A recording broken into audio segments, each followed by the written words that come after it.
Back in times where the political divisions in this country weren't so deep, there was a recognition by Congress over many decades that some agencies which had rulemaking authority should be the politics should be kept to a minimum in terms of their operation.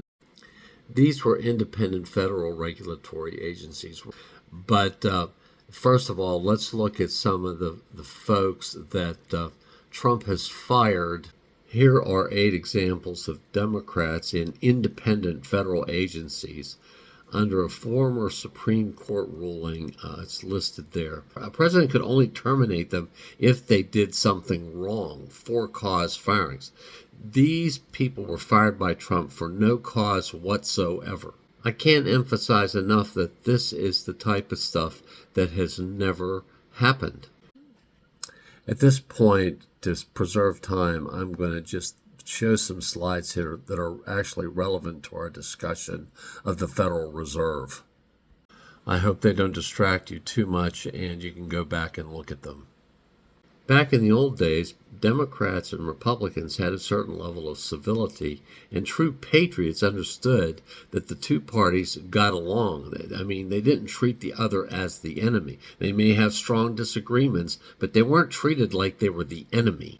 Trump has changed all that, and it's ripping this country apart. But now he wants to take the additional dreadful step of having Jerome Powell, the current chairman of the Federal Reserve, fired and or replaced by one of Trump's cronies. The Fed, when it was established back in 1913, was set up in a way so that it would not be a political football. The slides set forth a lot of the rationale for all this, but the bottom line is, if you have a president in control of monetary policy, the natural tendency is going to be to goose the economy before the election every time. The problem with that is that almost always it ends up being incredibly inflationary. And foreign investors and domestic investors who buy U.S. Treasury securities like a credible monetary system. And once it becomes a political football, all of a sudden the interest rates that are going to be charged and American borrowing costs that it pays on its bonds are going to go way up. Why? Because bond investor is not going to take a 5% bond in an unstable system. He may not buy that bond unless it offers 15%.